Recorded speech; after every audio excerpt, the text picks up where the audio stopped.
Yo, yo, yo, Weed for the People, podcast 11. We got a real treat here. Peter from Plug and Play. What's going on, everybody? Hello, hello. He blessed us with his presence. Look, I'll do a quick little monologue. We'll just jump right into it. Kind of the hot topic of the day. Even, we might drop this in a couple weeks, but, I got a lot of reports coming in. Some really just, obviously there's a lot of payment problems out there. It's something that we always kind of talk about on the show, the AR issue. Yeah. And then these guys just were like next level, speedy weedy, where they were bouncing checks, like a lot of people with the same story, like, hey, drop a little, then drop a little more. And then the check bounced. There you go. Get the man his water. Oh, man. So like, I didn't know it was going to hit that hard, but, I had like 5 or 6 people that had confirmed they didn't pay. And like, at some point, like if somebody's hurting and they're falling off a cliff and they're not paying and they're at least answering the phone, there's one thing. This dude is just doing it just greasy. So, we put it out there, and like, honestly, I think that's the most viewed video we've ever had and reshared. And I didn't you never know. Like, I was like, oh, this might hit a little bit. So we'll get into it a little bit more. Sure. But I do want to differentiate between like guys that are trying, guys that are struggling. And look, you got to get your money right at the end of the day, right? It's your job to fucking pay. But this dude was just next level shysting people, and like the list, I think is up to at least 50. I bet it's in the hundreds. Like, I can't say that for sure, but it's just next level out there doing his thing. And look, I've always said this, and this might get me in a little trouble, but like, to me, it's real easy in this game, right? Pay your workers, pay the vendors, then everybody else comes after that. A real boss eats late. Like, I'm not ashamed to say, we've been till-tapped a couple times by the CDFDA, but we always paid our vendors first. And then, we worked it out with them. We're current now and everything. But like, I've looked at a lot of portfolios now that the game is changing, and I still can't figure out like how the fuck you paid all your taxes. You maybe even paid your 280E. You paid yourself, and you got debt to vendors. Just never made any sense. And look, there's a cold place in hell for motherfuckers that are just stiffing tabs. And this was like willfully stiffing tabs. So we'll get into a little bit. Peter got his own story. I could definitely tell you that a lot of people were happy that you brought it to light, because nobody was really going to talk about it. But it's something that has to be talked about, especially when you're running it at that scale and it's affecting that many people and those many lives, those many paychecks. A lot of families. Yeah. I mean, it's right.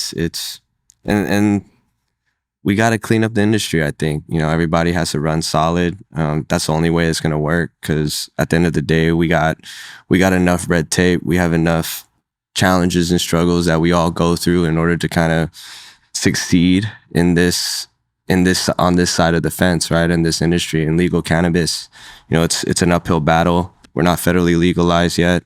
Every state has their own guidelines, rules, regulations. So I don't know. I think, the entire industry just has to kind of find a way to run in a harmony, and it might be a credit system of some sort. I know NABIS has their credit reporting system that they built. Shout out to NABIS. Right. They have their own in-house credit reporting system that they've built out. That's worked for them, and everybody's always calling like, "Hey, who's paying? Who's paying? Who's paying?" I can name a lot. The funny part is people are hitting me with DMs, not just to go along, and then they're like, "Get this one, get this one, get this one." I'm like, yo.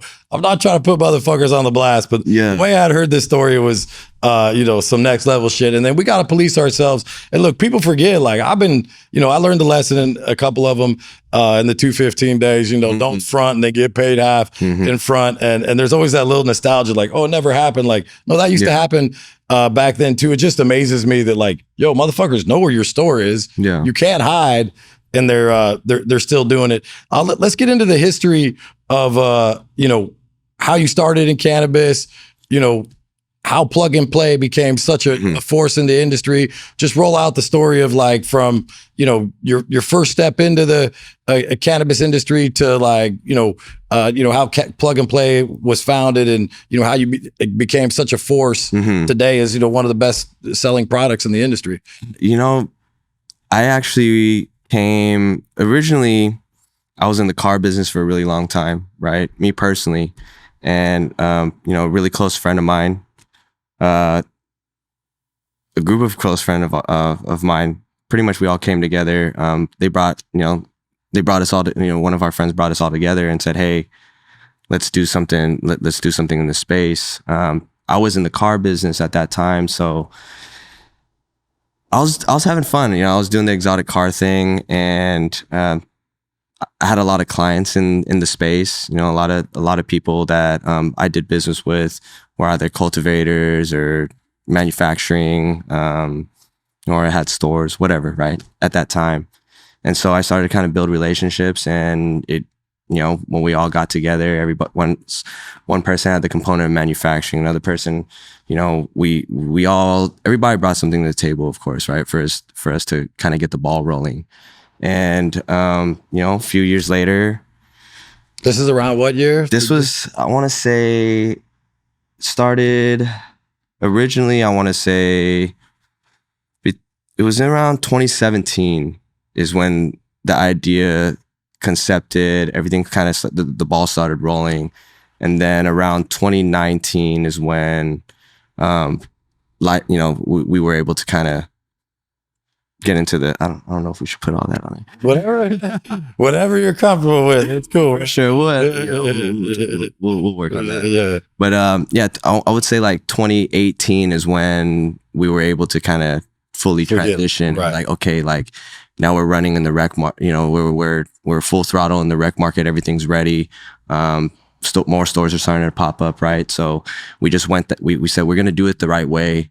This is the way of the future. This is the way that we can get in front of the brand and not really have to, hide behind any cameras or not hide behind cameras, but just hide behind anything. Well, I will say this. It's funny you say that. Yeah. I have some people that are close associates that are like, I ain't going on fucking camera with you, dog. Yeah, no, but, exactly. But I do think that's the path forward. And look, all respect to the black market and everything, like that's where the culture comes from. True. But let's say it's 2/3 now. I think if you fast forward in 10 years, eventually the policy is going to get better. I think as the younger generation comes up, there'll be more legal smokers. And just my opinion is that is the path forward, right? Yeah, it's. I mean, you see it from state to state, right? It first started in Colorado, then it moved to, I want to say, who was Washington, next? I think it was Washington, California, and you're just seeing like it's inevitable, right? They're just trying to really figure out that regulation, and the other side of the party is trying to just come to terms where they're like, okay, we're losing this battle. We're gonna have to legalize.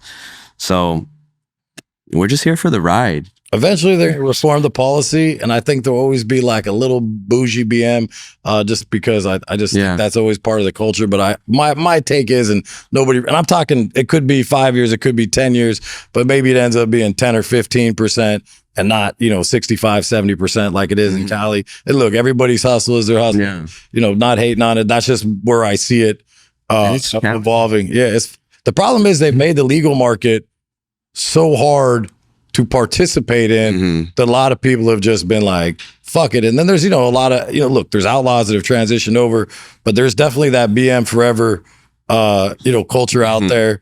And my take on it is, look, I respect it. Yeah. Do what you want to do. But I think at the end of the day, like that's a short-term fix. Like if you want to build a company that's going to be valuable, if you want to effectuate change in the industry, really what's becoming, I think, will be the culture in the end, will be, the legal industry. That is the path forward. Yeah, I agree. And things are just moving so fast right now. Look at the consolidation that's happening, right? How many brands in your store are no longer here right now that were here last year?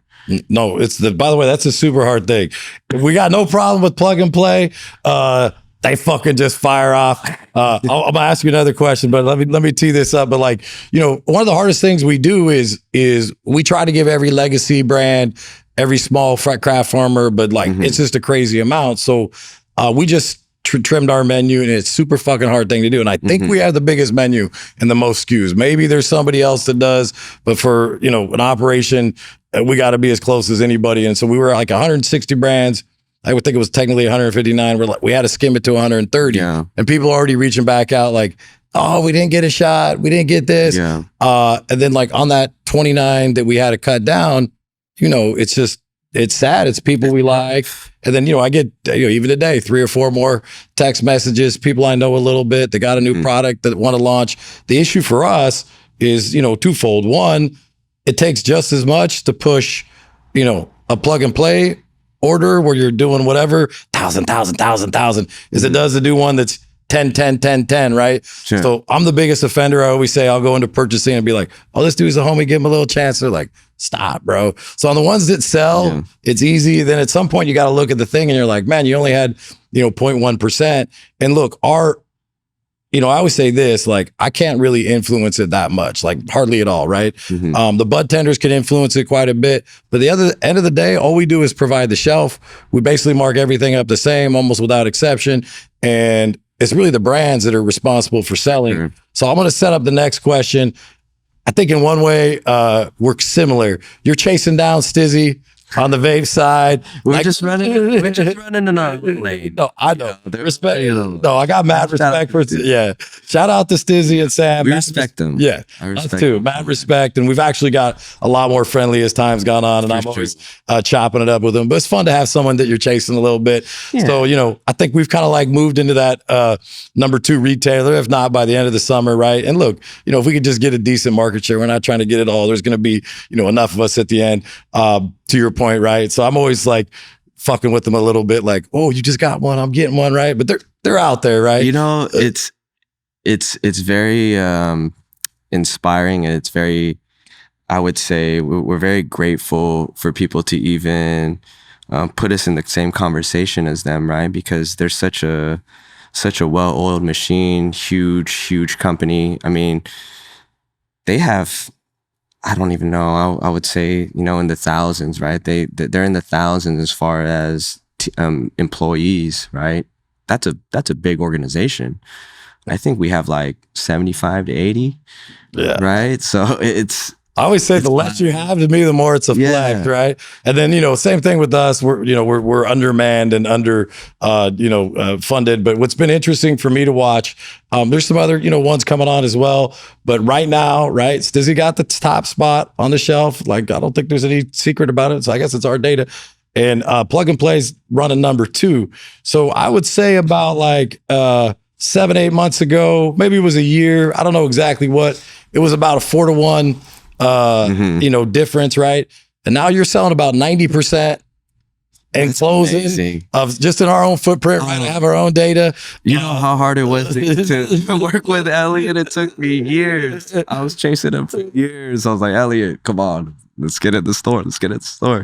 And we finally got a lunch with Bree, and that was it. That was the point where like, okay, let's rock and roll, right? And you guys have done absolutely amazing. Well, man, at the end of the day, you got like I said, we put the shelf out there. We did do a couple things, to promote it and push it. But at the end of the day, brand too. It's your brand, right? Like everything that you've done with Catalyst, like that.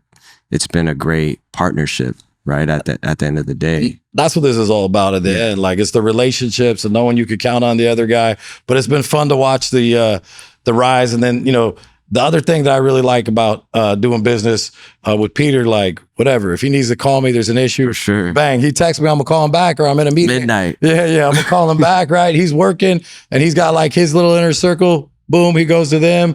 I got a few guys, I go to them.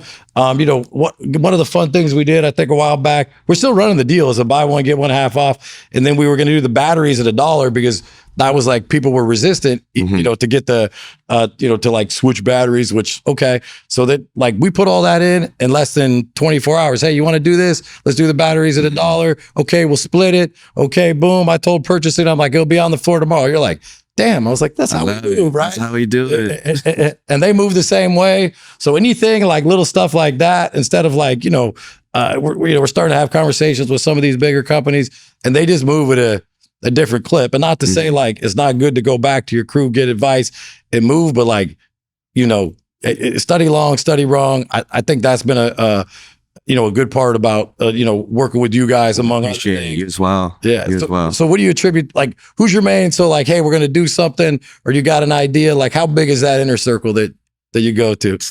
Bonna's here. Shout out to Bonna. She's repping it. we got Jason and Alex and some of the members, but I would say that's we keep it small. Yeah, it's like a phone call away. Yeah, exactly. And I think that's important. And like of who I see succeeding, and I've said this a lot on this little podcast, like it's almost like by little guy, I don't mean it as like in a bad way. Like you're one of the biggest vape companies in the entire state. But the little guys who've run it like a little business, a small business, and have that personal touch where the founders are all in and they are the CEOs versus like a lot of guys try to build from the top and then figure out the business. They all seem to be leaving the state, right? A lot of them are leaving the state. I'm not going to cap them right now because, I'm trying to get a few of their assets and different stuff. And I know California is hard, but it's coming down to homegrown people. None of those big boys were able to crack it. And, I think that you guys did a great job of, building it organically. Let me ask you just a general question. That's kind of an interesting. We got lucky to how it was built organically because we've all known each other for years, right? I think, I've known Bonna. She handles our marketing and creative. She came from streetwear. She killed it. She has an amazing resume, right? And we've known each other. I've known her since she was 14 years old. That's right. Cool. So I've seen we've all been able to kind of see each other's like progress through life and see where we've been and what we've done, and for us all to kind of come together, where everybody has their own set of skills, right? That contribute to the team in different ways. We've been very lucky and fortunate that number one, we're all friends and very close. We love each other very much. And number two is that we vibe on the same frequency as far as how we move and being able to have each other's backs in different ways, right? And it complements each other very, very, very well. So I think that's how we've been able to be so effective because we all wear so many hats. Like no one at work has a title. Like I don't even have a title. They just call me, I'm Peter the Plug. Peter the Plug. But there's really no same as us. There's no title that I can be like, okay, this is what I do and this is my job. It's like it could be anything. It could be anything at any given moment, right? It's just whatever it takes for the brand and whatever lane we need to run in to be effective, right? And that goes for each and every single one of us. It could be any different form of either, managing, like with Bonna, we've been really big with street, like really trying to get into the streetwear lane, right? So we had the drop with Zoomies. Shout out to Bonna. That's all her. She crushed it. We got the Zoomies allocation with like 50 stores. She quarterbacked it all. We sold out of the PLUGPLAY, collab with Poster Child t-shirts. That was, that was great for Zoomies. So we're trying to do different things right now to like outside of like your traditional cannabis marketing and just stepping outside the box a bit and really creating culture. No, 100%. I think that's like a super like friends or at least people that got your back and spoken like a true leader. Like I don't have a job. I'll do anything, right? It don't matter. Like, I'll pump card. Whatever it is. It don't matter. It is. Whatever we need. We've done it all. Exactly. Because in order to get here, like you've always had to do, the whatever job it is. Tell me a little bit about that battery you've got. Battery? Yeah. Oh man. So they're going to be calling for it now. So this is our gold battery. It's a limited battery that we dropped. I want to say it was we dropped 1,000 units online.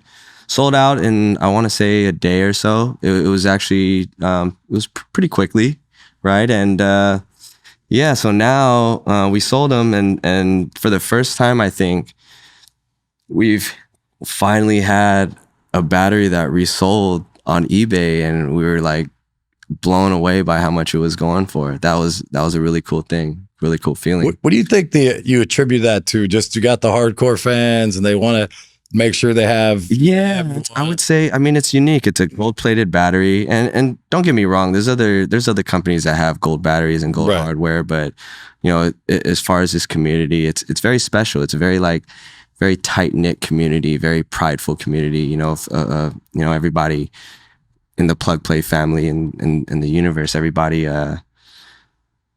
it's tight, right? So things like this That's become you a pull value. that out. It's a little bit like, yeah, I got You it. got What one now? Yeah, I'm gonna get it. There it is. Hey, so let me ask you kind of a market condition question that's interesting to me, and you might have more insight or not. I know it's fucked up when people are calling me. I'm like, I don't fucking know where to get distillate, really, right? I can make a few phone calls, but you know, the price has been creeping up a little bit on distillate. It went crazy for a little while, and this is. Go ahead. What were you gonna say? I was gonna say, I've heard I have different, you know, theories that people have said, or just, you know, part of the market condition. Some say price fixing, you know, and then it's coming back down a little bit, right? Yeah, it's coming back down. I think what happened was when all those licenses didn't renew, there was just that one period of time where there was a shortage of biomass. And if you give it a little bit of time for somebody to harvest some crops, it's always come back.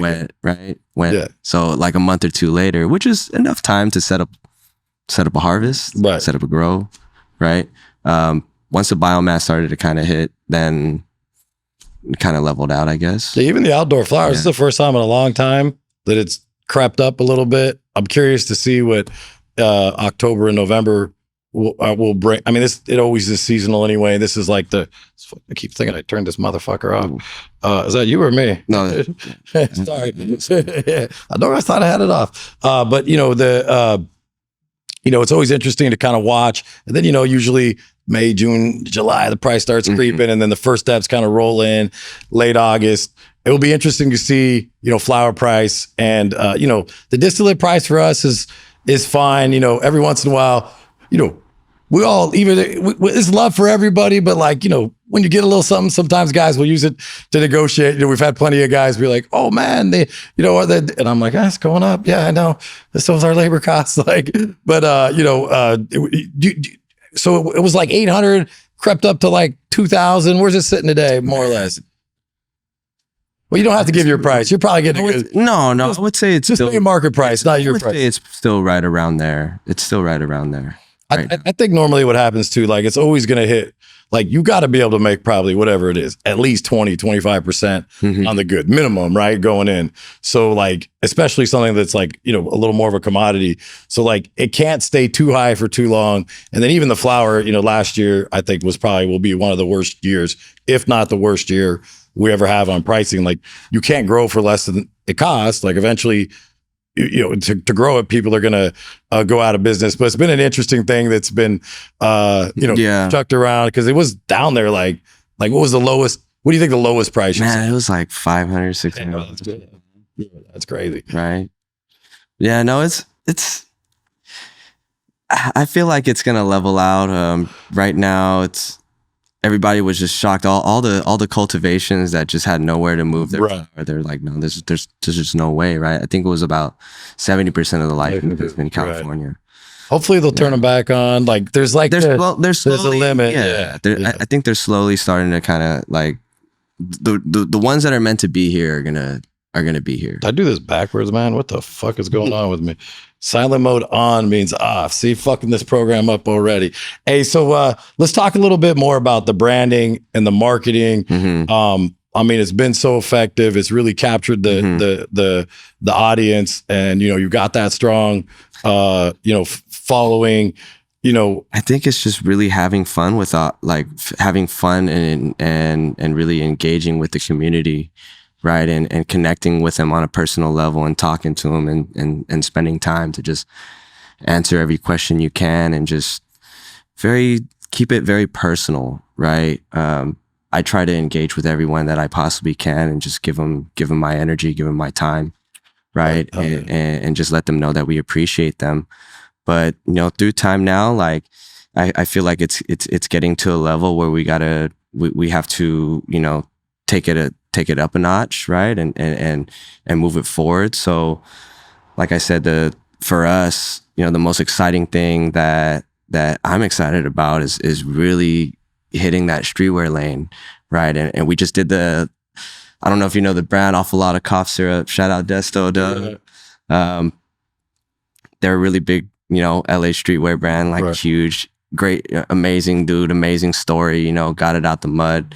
And a lot of I would say his community kind of intertwines with our community. Right. So we were like, hey, let's do this collab. We did the battery, we did the pod, we did some apparel.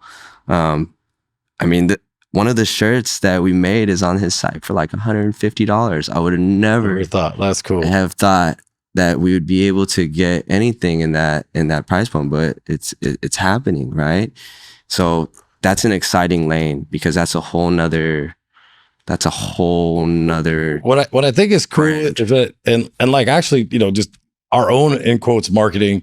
Now I'm very self-aware of it, but I think when we started, I didn't really know that we were like marketing, right? Or like whatever we were doing. Now, like sometimes I'll be like, okay, I see how you're whatever. Yeah, I you're an keep it icon. like I'd be lying if to say like in the back of my mind, okay, you got the marketing. Okay, I don't want to piss off too many politicians. I'm still applying in that city. So you got to kind of weigh it all out. But I think we started to happen organically, but it's been interesting to see guys that just threw a fuck ton of money at it.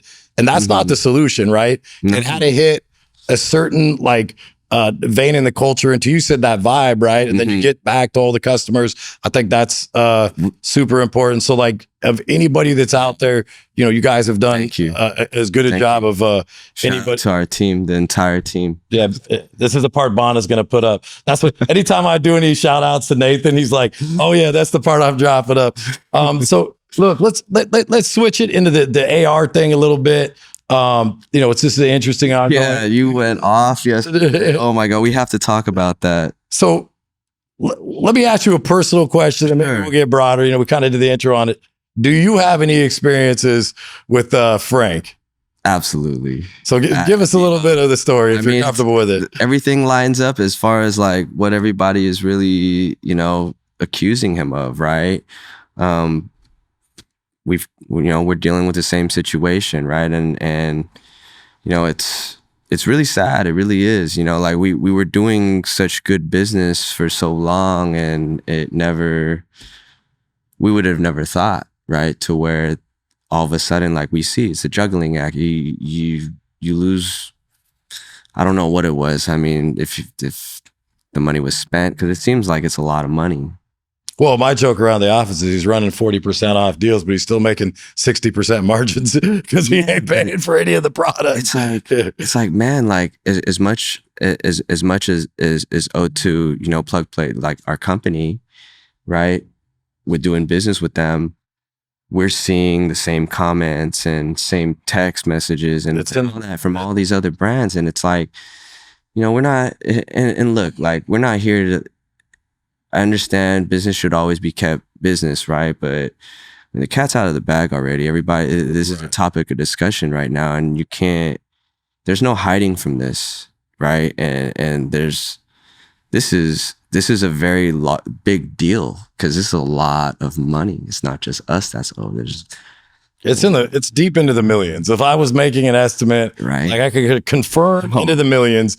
I think it's deep into the millions and then, you know, the worst part is even the 20s and 30s, which he got a lot of people for, and then he got some smart people, right? Like, and like, I feel bad for a couple of the sales reps as I've chased down this, you know, there's one story, I won't say the guy's name, maybe he'll want to tell it, but really close with him. It's kind of what kicked it off. Then after he told me his story, you know, I talked to a few other people. I already knew Speedy Weedy had it, like, you know, they were on the like, be careful list. This guy's smart. He's been around. He's been in the game a long time. And he knew it too. Gave his sales rep a limit. And then I think the sales rep's in probably trouble now. And then, you know, same shit. Okay, we'll pay you, bounce check. Oh yeah, let me fix it. I'll send you a wire. So they were able to triple him up with the limit. And like, he knew better than to like give them a big, you know, front, right? But like when you're taking it to that extent, you know, like I was saying in the intro, that's crazy shit. So putting that aside is just like, and look, I think the other thing that happens, and you know, this is all stuff that I'll talk about, because like you get people alone and you're talking to them and you're like, you know, they might be a little behind on their taxes and how to work out a payment plan. That's all shit we don't like to brag about, right? It happens. If look at it, if we all know what it's like to make a bad bet, right? Right. you make a bad bet, you're gonna eat shit sometimes, and things slow down. But as long as we have some sort of communication and agreement, which I felt like, you know, in this situation with you know, Speedy Weedy, right? We had that. We communicated. We're like, okay, let's put a plan together. And all of a sudden, House of Cards all fell. Yeah, and to be clear, there's a guy, Gino, out there who's cool as fuck, who's not Speedy Weedy. Yeah. So anybody who got that confused, I saw that coming through on the comments. They like, you know, gripped on his name. And then, you know, look, we've been robbed a couple times. And then, Charge is part of the game, right? And then like explaining why and learning why, and we got a lot better. And, you know, you talk to the other people, you talk about response times or why or the fire exit. And then like nobody wants to have these conversations out loud, especially us. We're applying. Like the cities, that's what they want to talk about. Like, how are you going to make sure you don't get robbed? And like, we've been lucky. Nobody's ever really breached us, and we've learned it. And I think also like when you get burned by somebody and or robbed, and look, in the 215 days, we got hit a couple times on grows on the perfect day. I always think it's an inside job, but we'll leave that one be. Even the time when somebody got into one of our stores, like most of they the knew time they knew where the push button was right away. And yeah, we should have had a timer on it, right? And like each time you learn a little bit.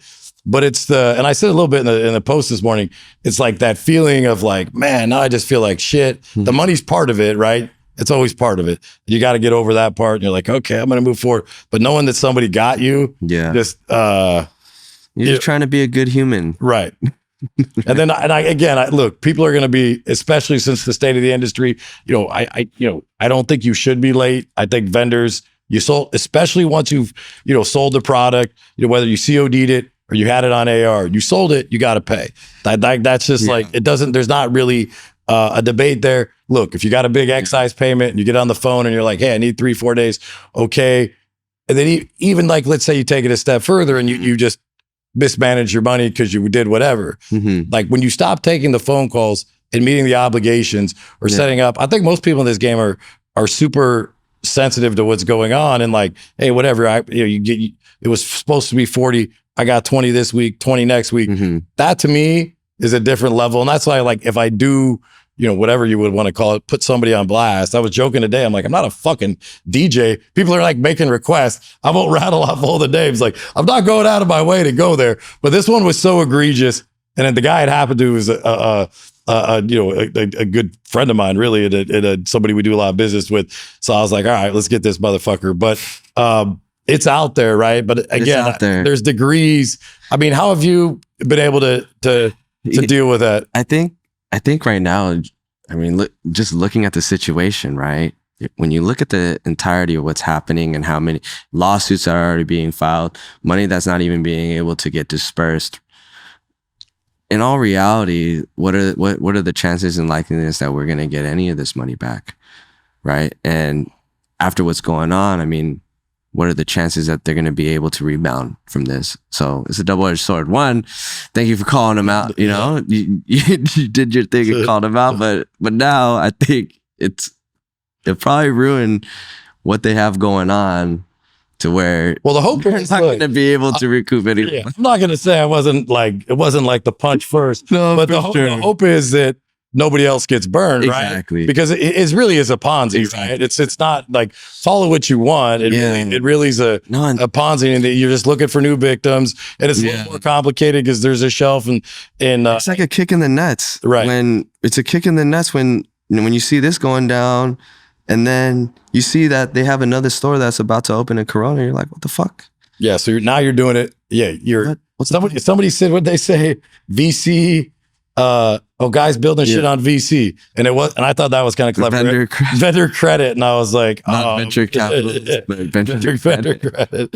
Like, what the fuck, bro? And it's bad enough that look, some guys are COD, some guys you get 30 days, but it's bad enough that is somebody who's producing a product. You gotta, in the old days when we were growing,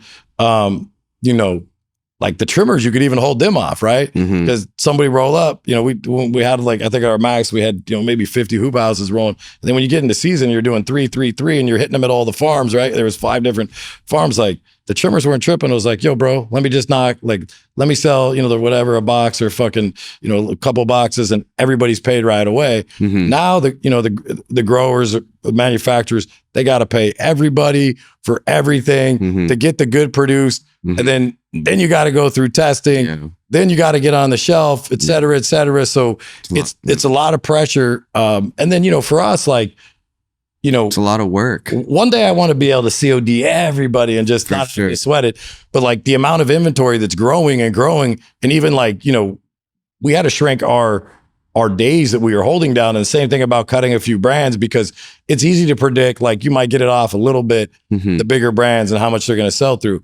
But by like trying to do the right thing and bring on all the legacy brands or small craft farmers, which we really, really do try to do, and I think we do a good job of balancing it, it's hard to predict how fast that's going to sell through. So our average pay is like 33, 34 days. You invoice us, whatever, we'll get it paid. But the amount we're carrying is like 48, 50 days. So then as you grow, that's a lot of, inventory that you have. So we've gotten better at being able to like. I have a question actually. Yeah.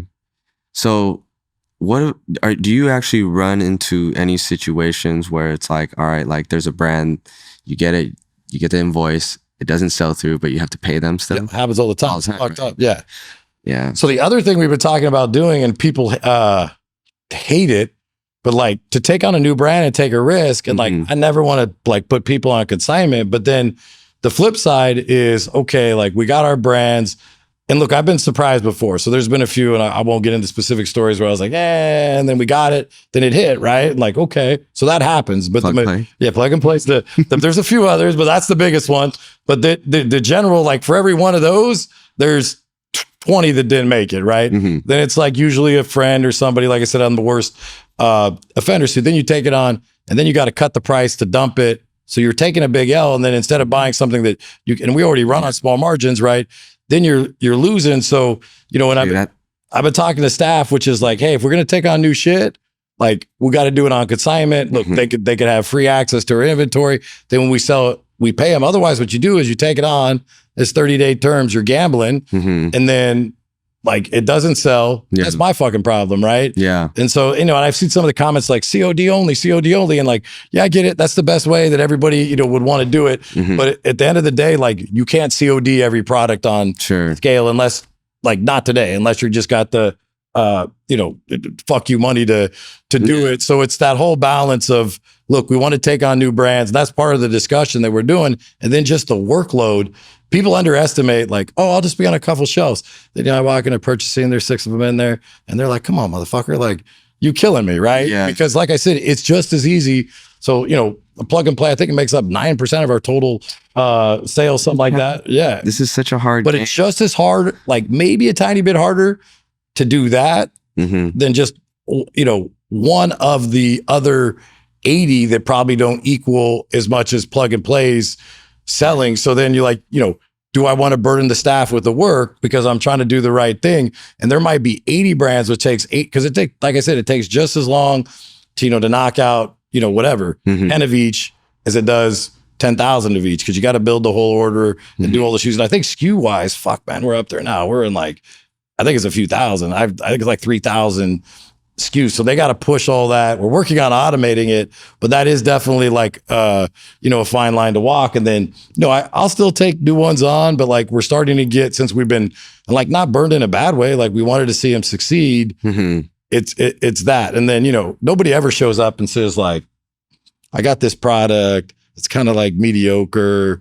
It's like got a so-so following. Maybe I'll sell it. It's always like, I got this best shit. It's hitting everywhere. It's selling out at every store. Like, I can't believe you got, like, it always comes like that, right? Yeah. And then it doesn't always work out. And then, the thing that you guys have done a really good job of, and other brands, I think, that are doing well have all used the same playbook, which is you got to sell your own shit, right? Yeah. Like, in a way we could lean in and, we could run little deals. We could do fun shit. Like, engaging the bud tenders is a big one.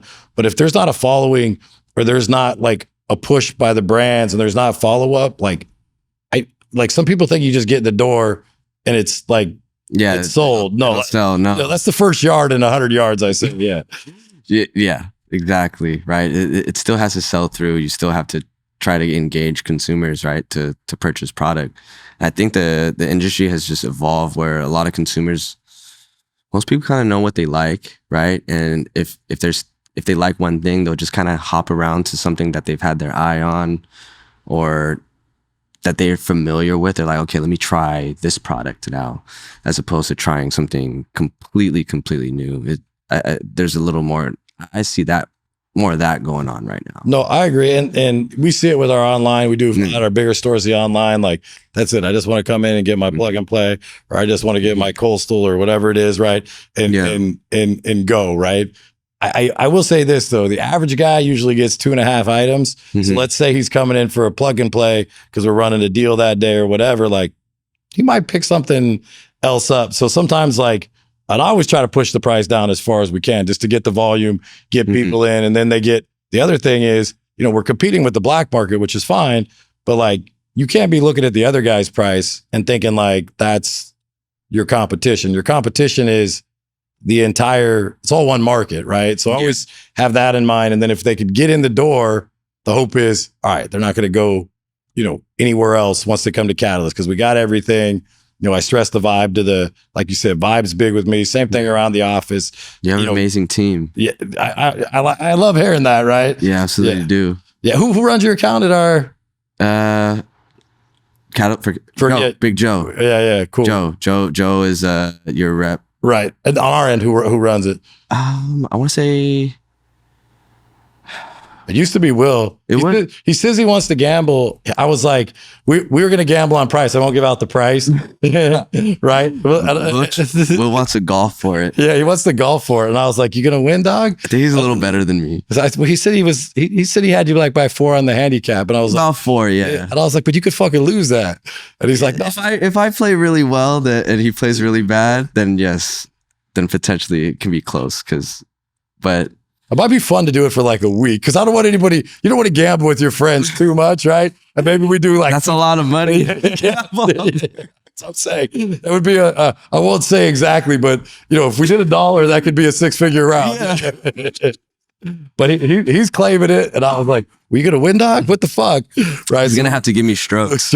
Yeah. I need 4 strokes. That might be a fun marketing thing though, where we like figure out a way somehow to like pass it on to the consumer. I don't know. We could do something. We'll film it. Yeah. Film it, get it down. Like you'd have to like, you can't get a whole 18, like the audience is that long, but you get down to the end hole, make Catalyst versus PLUGPLAY for $100,000. Yeah, that's what a month. That's what it would be, about $1, right? Where do you see the just general California market going? Do you think like you go down the cereal aisle, right? Whatever, and down the cereal aisle, you know, really it's owned by just a few companies, right? Do you think that's going to happen in California? We see a little consolidation now. I think we're seeing it already. You know, there's a lot of exits. Think of brands like Select. They said, "Fuck this. We don't want to be in California," right? You know, even with the big one, you know, that the big one, which kind of, you know, Herbal? Yeah, that was huge. Yeah, well, that was huge. Interestingly, there was the biggest distro. Well, I had seen their shit. I won't get too deep into it. Yeah, NDA a little bit, but they. Like we had a mutual guy, so I had seen their shit before the blow up. So without putting too much of the story out there, I was glad we were able to get our guys out. And our big one that runs through there is Coastal Sun. Theirs was big, right? And I've seen that happen before, where Bird Valley went down. We were able to get that out. So somebody's actually sent me a list today. Man, there was like 50 on it, and it was like people who didn't pay herbal, and I was like, whoa. Couple things I'll say. One, they might be trying to figure out what's going to happen. Like we're a little more aggressive. And 2, like I wouldn't rely on that list as the end all. And it was like done in a nice way. But again, whatever, Mike always, treated us well. But I think it was a combination of bad corporate governance, bad California policy, a little bit of denial. If it's easy to play Monday morning quarterback, but I feel like he should have let the brands know a little sooner, like I'm getting down to the end. Because when it happened, it was sudden. But when I looked at it, which was like 4 or 5 weeks, maybe before it like kind of officially went boom, like I was like, this shit gonna fucking blow up, right? Like that was like, and it's just maybe he didn't want to accept it. It's probably a hard thing. But, watching these bigger companies go, True Leaf just left the state, Cure Leaf left the state, Herbal's, unfortunate demise. Cause, again, people are going to get fucking smacked in that one pretty good. No, we're definitely very, very grateful to still be here and, still be able to continue to grow and feed our families. That's right. That's the main thing, right? Any plans to get out of California? Like, what's your 2, 3, 5 years? What do you think? We're actually in 4 states right now. Oh, so we're fucking behind the times, man. Shit, learn something new. So I definitely do a lot of traveling. Oh, I know. Yeah, that's right. I definitely do a lot of traveling. So we just launched in New York. We've been in Colorado for, I want to say, almost like a little under a year or so now. Washington, it's been a few years. Washington's a little smaller market for us. It's a little different. Colorado's starting to grow a bit, little by little. New York is what we're really, really excited about, just because there's a lot of people in New York. Yeah. But they're battling what we were battling in 2018. I don't know why they keep fucking it up. Like, and I mean, you see them cracking down though. That's my problem with it. Is like, if you didn't tax so much, you wouldn't have to crack down. It would take care of itself. It is expensive, right? So, like, at the end of the day, it's cheaper to get product out there. Right, they just got the guy from Empire or whatever. Yeah, I saw that video. Yeah, it was a few of them going around. Yeah, and, I like the private club. I always like the guy like pushing the envelope. I'm like, there you go, homie. But it's like, why are we still enforcing? Why are we still enforcing? Because these states are so fucking greedy. Yeah, they went 100 years or whatever it was without having cannabis tax, and then everything else is taxed lower. Then they have overtax it. So now you got all these models you could look at. Anybody who's objective wouldn't say that the California policy is not totally fucked up. So then what's New York do? They basically copy the high tax, overregulate model. And then, but it always makes me laugh. And they're slowly rolling out the licenses. Yeah, and it's like, bro, get it. So give them some competition, and then they're trying to make them social equity, which it's a very complicated thing. We have equity licenses, right? We support racial justice. What's the best solution? I think is super complicated, and what ends up happening a lot of times is they aren't golden tickets. They just become figureheads. There's a new bill up in Sacramento. A legislature reached out to me, text me what I thought, right? And I was like, I think it's a fucking joke. I just speak my mind. Like, okay, it's good. You're going to help equity applicants get provisional licenses, I think was the thing, right? So they could still get provisional licenses, which, yeah, of course that's good. How's it going to affect us? Yeah, we had 5, I think, or so equity licenses. So yeah, it's a good thing. But like, you're like joking me right now that that's what we're working on. And they get up there, they want social equity to be a success. But like, how is that even realistic when $1 billion True Leaf is leaving the state, $1 billion Cure Leaf is leaving the state, a guy who ran a very successful business, you and I, is going bust, right? And then they're like, oh, we're giving out these golden tickets. No, you're not, right? You're and then you got like True Leaf literally made the decision. I think their market cap's $2 billion. Like, fuck it ain't worth it, right? And that's it. We want to be out by the second quarter. So to me, it's super disingenuous that the politicians, whether it be Sacramento or New York, want to go social equity. And it's like, okay, but that starts by not reoppressing them by overtaxing, those licenses, or it's not going to work, right? You're not going to be able to, give it back. Then you see the bodega. What do you think about the bodegas or whatever you want to call them? The bodegas? Yeah, popping up in New York. Some of them are really, really, really nice. Yeah.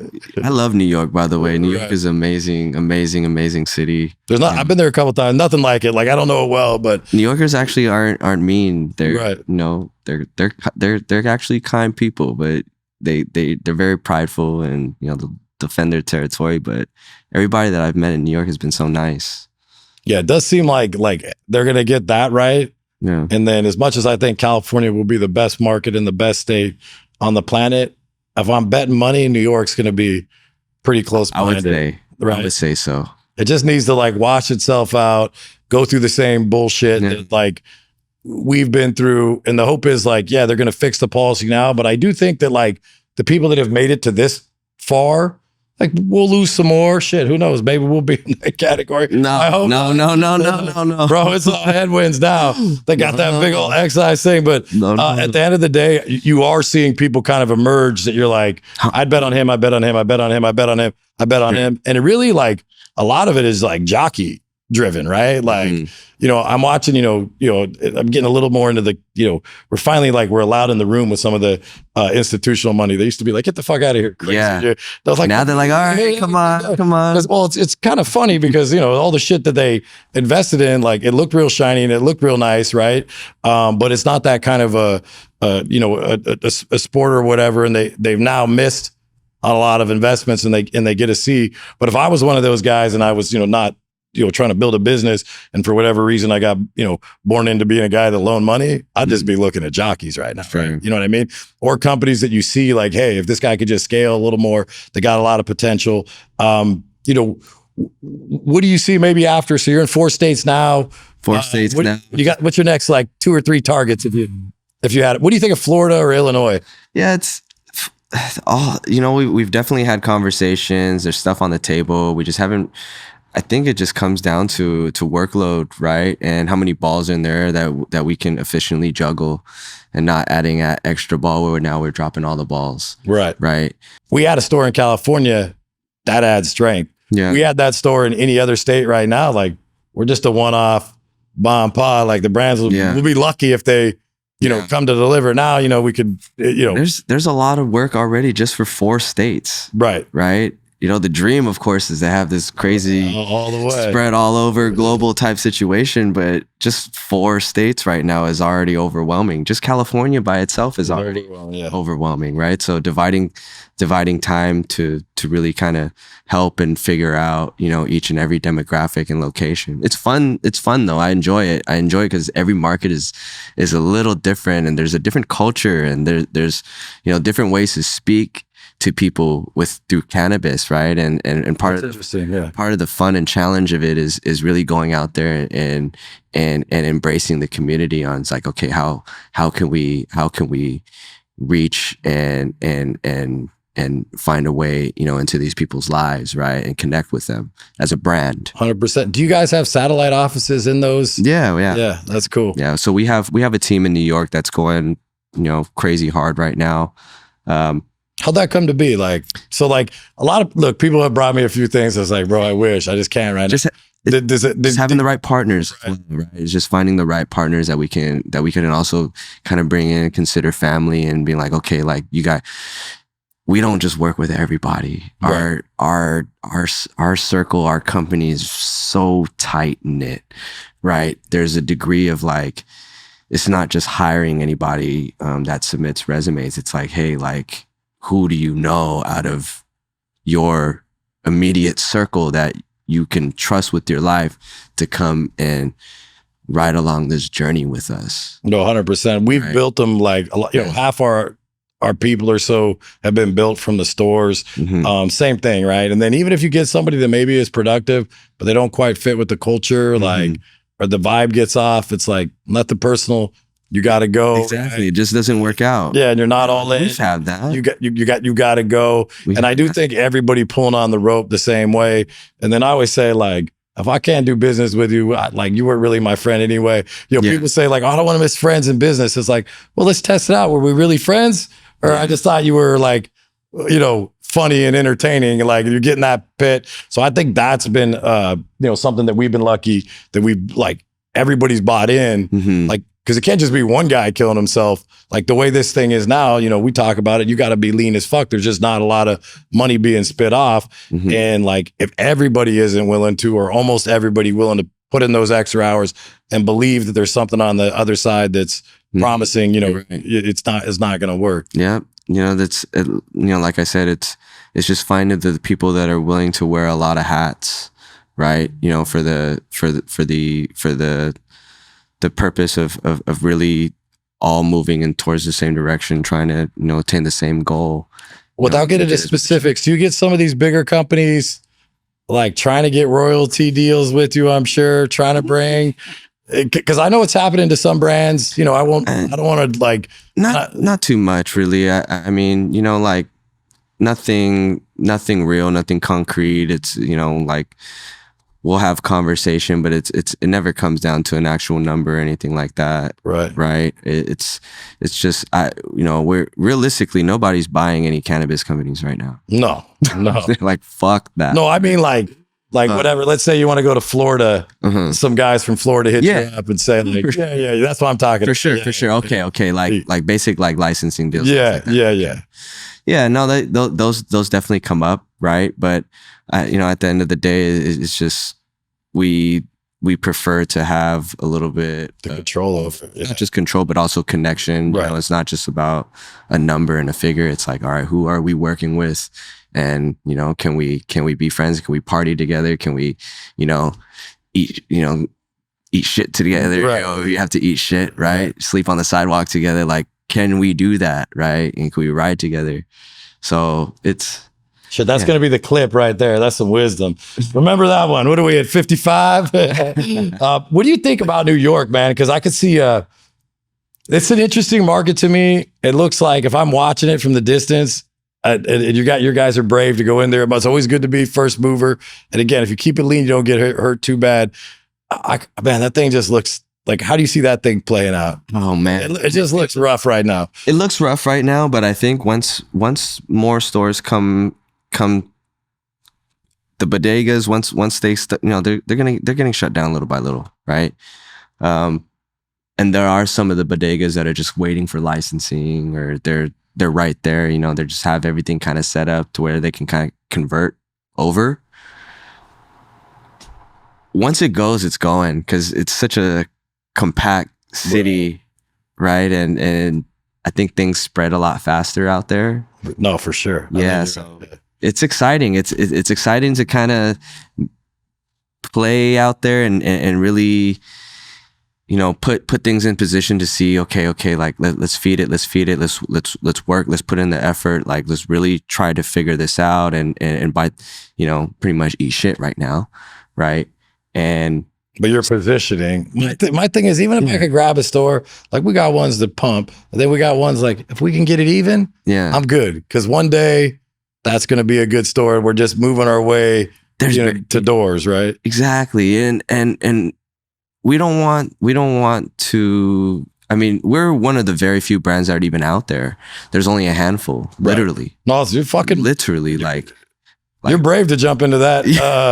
But again, out. It's going to be one of the, and sometimes it worked out. Yeah, the opportunity floats by and you got your shot at it. But I do think New York's going to be one. And the cool part about New York, where Illinois seems to be dominated by a few players. Florida's dominated by one player and a couple others, although there are people breaking in there. Arizona seems to be dominated by a player.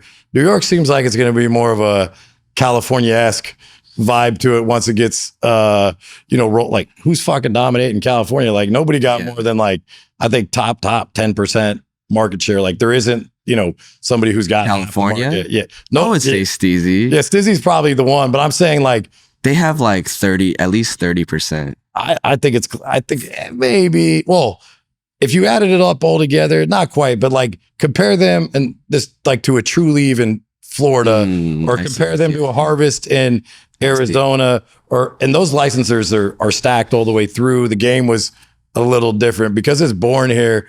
It seems like it's like they are the dominant player, but like play it all out, 30, maybe not quite, but let's say they get 15, 20, that'll be probably the biggest player. And I still think the market stays diversified. I have a feeling New York's going to play out the same way, and it's just going to be a fucking similar street fight to California. Well, hopefully, with us being there, this is a head start for us, and it'll kind of lay the groundwork for us to do something. First mover is important. Stizzy went big on the marketing, like, 2 or 3 years right before like everybody else was really hitting it.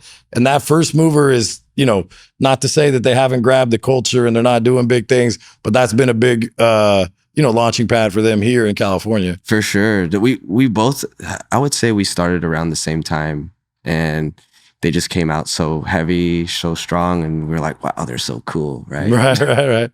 It's good to have I keep it friendly, but it's always good to have somebody you're reeling in. There's been different ones along the way. At one point, I was reeling in MedBen when they first went public. I'll tell that story sometimes. Now I'm like, they're not even in the same conversation, right? You're dominating the retail. Like, I don't think there's anybody that's Well, so Stizzy's got a lot of stores. How many stores do you I have? think they got 28 and we got 19. Not that I'm keeping score, but we go 19 stores. We ever tried. We're going to have a good summer. We're going to knock up another 6 this summer. So we got a bunch that we pushed to the end and they're all just like, the parking's off 1 inch. Just getting a fire sprinkler. So we're going to start breaking into OC. And you know what you said about the different states being different? What I've kind of even found cool in California is NorCal, SoCal. It's even Completely SoCal, different. right? Orange County is different than, you know, Long Beach is different than LA. Not to say there's not a lot of similarities. IE smokes different than San Diego. Yeah, even San Bernardino and Pomona all smoke a little bit different. So it's interesting. Northern California, as we get up there, is different. And then now that like we're kind of in acquisition mode, I've seen more of California than I've ever seen in my life in this last year, just driving around trying to get shit, right? I've literally felt like I've seen every inch of California. I haven't got super north yet. Now I've like pimped through the whole Central Coast all the way down inland more than I would have normally. Like, you know, you get there here and there, but you know, I always try to get to the stores and stuff. As we're getting to the end here, like, you know, maybe just big picture. Sure. You know, what's on the horizon? You know, or what's the, you know, just to close it out, like, you know, I would say, you know, just keep it growing. I would, you know, keep trying to really push every state as much as possible. I think what, like I said, I'm most excited about is, you know, really diving into streetwear and being able to tie the brand to culture, you know, outside of just the world of cannabis, right? And I think that's exciting because there's so much that you can truly tie cannabis to. 100%. And I think the swag's super important. One of the things we're going to do with that, so we're working on the downtown block. We're almost done. And the last thing that we're going to put in is a clothing store. Not for us, because we have outlets. We're lucky. We're a retailer. But some of these brands got dope-ass clothes. Yeah, online sales is good. But we want to do it just for the vendors, run it like a co-op, not try to make any profit off it, just do a little vibe where if the vendors want to sell the clothing, they're at the store, you know, any vendor, maybe 1 or 2 retailers, but it'd be mostly vendors. You could come in and you could buy their swag because we have ours in the store and the vendors don't have an opportunity to get it. So that's something that's coming soon. Got you. Obviously, it always will be the choice of the vendor, but if they think it's a good, you know, place to sell their clothes, then it kind of feeds on the other one. You go into the clothing store, oh, that plug and play, you know, swag that I just, you know, street gear that I just got is dope. Now I'm going to go next door to the store. So it's a little idea that we're working on. All right. But look, we're running out of time. That's it. Appreciate it. Oh, go ahead. I was going to say, just going to give a shout out to Plug and Play, and Peter's a real Appreciate it. Yeah, he's just been always fucking a real one too. Easy to deal with. If we need anything, we've always worked it out. Both of us move quick, which is cool. So absolutely. Thank you for having us on here, having me on here.